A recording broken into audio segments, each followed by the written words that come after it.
আমরা আজকে দলের পক্ষ থেকে যে বাংলাদেশের জনপ্রশাসন সংস্কারের লক্ষ্যে আমাদের দলের পক্ষ থেকে আমাদের যে সুপারিশ, আমাদের যে অভিমত, সেটা আনুষ্ঠানিকভাবে আমরা সরকারের পক্ষ থেকে যে সংস্কার কমিশন করা হয়েছে সেটার মেম্বার সেক্রেটারি জনাব মুখলেসুর রহমান সাহেবের কাছে আমরা হ্যান্ড ওভার করেছি।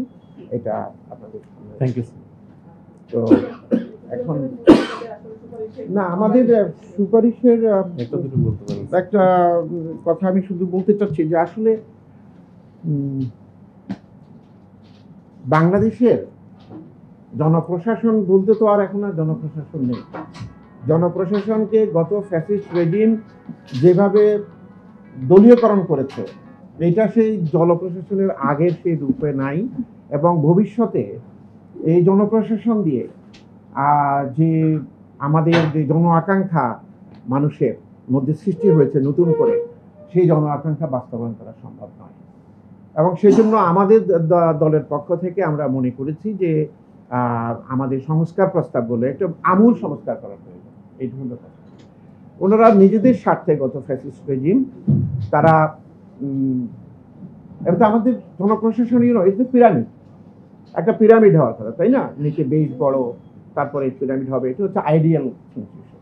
কিন্তু ওনারা ওনাদের স্বার্থে ক্ষমতা টিকিয়ে রাখার জন্য যাচ্ছে তাই ভাবে নিজের মন খেয়াল খুশি মতো প্রমোশন দিয়েছে এবং বিভিন্নভাবে এটাকে ম্যানিপুলেট করেছে। এবং সরকারও এই তাদের মাধ্যমে তাদের উপর একটা অ্যাকচুয়ালি জনবিচ্ছিন্ন সরকার তাদের উপর নির্ভর করেছে তাদের ক্ষমতা টিকিয়ে রাখার জন্য।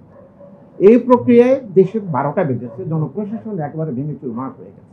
পিরামিডের অবস্থার পিরামিড নেই, পিরামিডের বেসটা এখন ডিশেপড হয়ে গেছে, এটা যে কোনো সময় ভেঙে পড়বে। এই জনপ্রশাসন দিয়ে কোনো রকমেই দেশের যে সংস্কার, যে উন্নয়ন, যে গণতান্ত্রিক আকাঙ্ক্ষা, যে সাম্য, গণতন্ত্র এবং ন্যায় বিচারের জন্য যে স্বাধীনতা, এবং গত 5 অগাস্টে যে জন আকাঙ্ক্ষা সৃষ্টি হয়েছে, জন প্রত্যাশা সৃষ্টি হয়েছে, এই প্রশাসনিক কাঠামো দিয়ে এটা বাস্তবায়ন করা সম্ভব নয়। সেই জন্য এটা আমূল সংস্কার প্রয়োজন। আমূল সংস্কার বলতে আমরা আমাদের দলের পক্ষ থেকে আমাদের চেয়ারপারসন বেগম খালেদা জিয়া উনির ভিশন 2030 দিয়েছেন 2017 সালে, সে বহুদিন আগ থেকে। এবং গত বছর আমাদের জনাব তারেক রহমান, আমাদের যিনি অ্যাক্টিং চেয়ারম্যান, তিনি 31 দফা দিয়েছেন। এবং গণ আন্দোলনে আমাদের সঙ্গে যারা সম্পৃক্ত ছিলেন তারা সবাই মিলে এই 31 দফা দেওয়া হয়েছে। এবং 31 দফা অ্যাকচুয়ালি সংস্কারেরই কথা বলা হয়েছে, যে সময় জনপ্রশাসন সংস্কার। আমরা চাই একটা গণমুখী সংস্কার, একটা গণমুখী, স্বচ্ছ, জবাবদিহিমূলক জনপ্রশাসন, যারা সেবক নয়, সে প্রশাসক নয়, সেবক হিসেবে জনগণের সঙ্গে থাকবে। এবং এটার আমূল পরিবর্তন আমাদের প্রয়োজন। সেটা আমরা কয়েকটা ভাগে ভাগ করেছি আমাদের প্রস্তাবের মধ্যে। আমরা বলেছি শর্ট টার্ম, মিড টার্ম এবং লং টার্ম। শর্ট টার্ম প্রয়োজন এই জন্য যে কুইকলি কিছু সমাধান, কিছু শর্ট টার্মে কিছু করা প্রয়োজন। যেমন আপনারা জানেন, গত প্রশাসনের সময় যারা, বিশেষ করে গত ফ্যাসিস্ট রেজিমের সময় প্রশাসনের মধ্যে যারা একেবারে উলঙ্গভাবে এই প্রশাসনের সহায়তা করে এই দেশকে একেবারে হরিলুটের একটা আড্ডাখানা করে ফেলেছিল, তাদেরকে চিহ্নিত করে তাদের বিচার ব্যবস্থা করা। 1, 14, 18 এবং 24 সালে যারা ন্যাক্কারজনকভাবে ভোট চুরি করেছে, জনগণের ভোটাধিকার হরণ করেছে, তাদেরকে চিহ্নিত করে তাদের বিরুদ্ধে অ্যাকশন গ্রহণ করা। সেটা ফৌজদারি আদালতে হতে পারে এবং আইন মোতাবেক যে অনুষ্ঠান হতে পারে। বড় দুটো সংস্কারের কথা আমরা বলেছি। তারপরে আমরা বলেছি যে আমাদের প্রশাসনকে ঢেলে সাজাতে হবে। আমরা বলেছি যে সামনে যে নির্বাচন আসবে, সে নির্বাচন করার সময় নির্বাচনের 3 মাস আগে প্রশাসনকে ঢেলে সাজানো। কিরকম?